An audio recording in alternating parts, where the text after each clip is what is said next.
लोकसभा चुनाव को लेकर लगातार भारतीय जनता पार्टी की तैयारियां जोरों पर हैं। ऐसे में जो भारतीय जनता पार्टी के बीजेपी नेता हैं वो इस वक्त हमारे साथ मौजूद हैं। त्यागी जी, सर, क्या कुछ तैयारियां हैं भारतीय जनता पार्टी की लोकसभा चुनाव को लेकर? देखिए, तैयारियां स्पष्ट हैं। मोदी सरकार ने पिछले 10 साल में जिस तरह से एक आम आदमी के जीवन को बदल देने का, परिवर्तित कर देने का, उठा देने का काम किया है, उसके बल पे आज पूरा देश मोदी मोदी कह रहा है।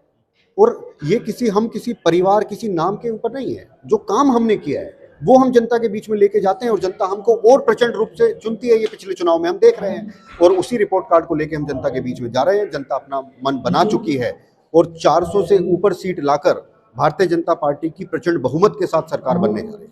त्यागी जी, गठबंधन को लेकर लगातार चर्चाएं हैं। जो ऐसे में इंडिया गठबंधन जो है वो लगातार मजबूत होता जा रहा है, पर लेकिन विपक्ष का क्या कहना, क्या कहेंगे भारतीय जनता पार्टी को लेकर, उसको लेकर क्या? देखिए, पहले तो उसे इंडिया ना कहें आप। वो I.N.D.I.A है और उसमें से भी ए टूट के कहीं चला गया है, फिर आई भी टूट रहा है। ये कौन लोग हैं, मैं आपको समझाता हूं। देखिए, इस देश में कुछ परिवार थे। वो परिवार अपने जो बेटे बेटियां हैं उनको राजनीतिक जीवन को बचाने की लड़ाई लड़ रहे हैं। दूसरे एक प्रकार के लोग हैं जिन्होंने इस देश में भ्रष्टाचार किया, इस देश की जनता का पैसा खाया। आज उनको जेल जाने का डर है, तो वो जेल से बचने के लिए उन लोगों से भी हाथ मिला रहे हैं जो उनके जानी दुश्मन हुआ करते थे। वो आप साउथ में चले जाएंगे तो कांग्रेस और लेफ्ट की खूनी लड़ाई है। कर्नाटक में जाके एक दूसरे का हाथ उठा दे रहे हैं। बंगाल में ममता दीदी और कांग्रेस लड़ रहे हैं, लेकिन कहीं जाके वो मिल जा रहे हैं। तो केवल और केवल दो ही तरह के लोग हैं, या तो परिवार को बचाना है, परिवार के राजनीतिक जीवन को बचाना है, या फिर जेल जाने से बचना है। तीसरी कोई जाति ही नहीं है। राहुल गांधी की न्याय यात्रा पर कुछ फर्क पड़ने वाला है लोकसभा को? देखिए, राहुल गांधी जी को इस देश में कोई सीरियस नहीं लेता है। और जब मैं कह रहा हूं कोई सीरियस नहीं लेता है, तो मैं भारतीय जनता पार्टी या भारत की जनता की बात नहीं कर रहा हूं। कांग्रेस वाले भी उनको सीरियसली नहीं लेते हैं। तो आप उस पर ज्यादा आप भी एनर्जी वेस्ट ना करें। देश का मूड बन चुका है। 400 सीटें भारतीय जनता पार्टी की आ रही हैं और मोदी जी तीसरे टर्म में भारत को नई ऊंचाइयों तक ले जाने के लिए एकदम तैयार है। सोनिया गांधी ने अपनी सीट छोड़ दी, इस्तीफा देकर राज्यसभा, मेरे ख्याल से वो राजस्थान से राज्यसभा जाएंगी। ऐसे में प्रियंका गांधी वहां से रायबरेली से चुनाव लड़ सकती है। क्या रायबरेली की जनता उन्हें एक्सेप्ट करेगी या भारतीय जनता पार्टी वहां पर अपना कमल खिला पाएगी?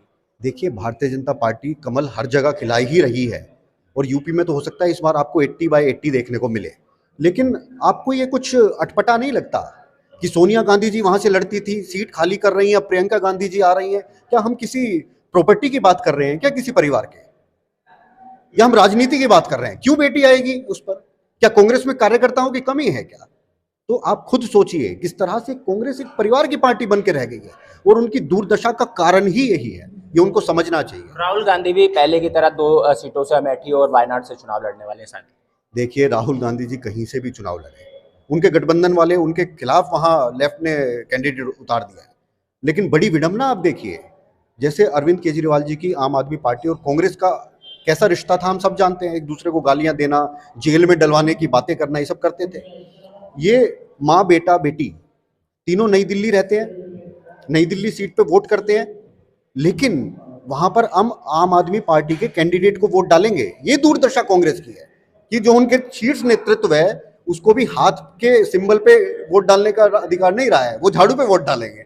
तो ये विडंबना है देश की और दुर्गति है कांग्रेस की जो हुई है, केवल एक राजनीतिक परिवार की चाटुकारिता के। अच्छा, एक आखिरी सवाल, मेनका गांधी और वरुण गांधी को लेकर भी शायद चर्चाएं तेज हैं। क्या कांग्रेस से भी चुनाव लड़ सकते हैं या फिर भारतीय जनता पार्टी उन पर दोबारा दाव खेलेगी? देखिए, कौन कहां से चुनाव लड़ना चाहता है वो सबका अपना अधिकार है सोचने का। मैं तो किसी के लिए ये बयान नहीं दे सकता हूं कि कौन कहां से चुनाव लड़ेगा। मैं आपको भारतीय जनता पार्टी के कार्यकर्ता के नाते भारतीय जनता पार्टी की बात बता सकता हूं और मैं फिर से आपसे कहता हूं कि हम पूर्ण बहुमत के साथ 400 सीटों से ज्यादा जीतने वाले हैं और तीसरी बार एक प्रचंड रूप से मोदी जी की सरकार बनेगी। चलिए, धन्यवाद। तो ये थे भाजपा नेता विनीत त्यागी इस वक्त मेरे साथ मौजूद थे। साफ तौर पर क्या कहना है कि भारतीय जनता पार्टी इस बार 400 के पार कर सरकार बनाने वाली है। गाजियाबाद से जनता टीवी के लिए सुनील गौतम।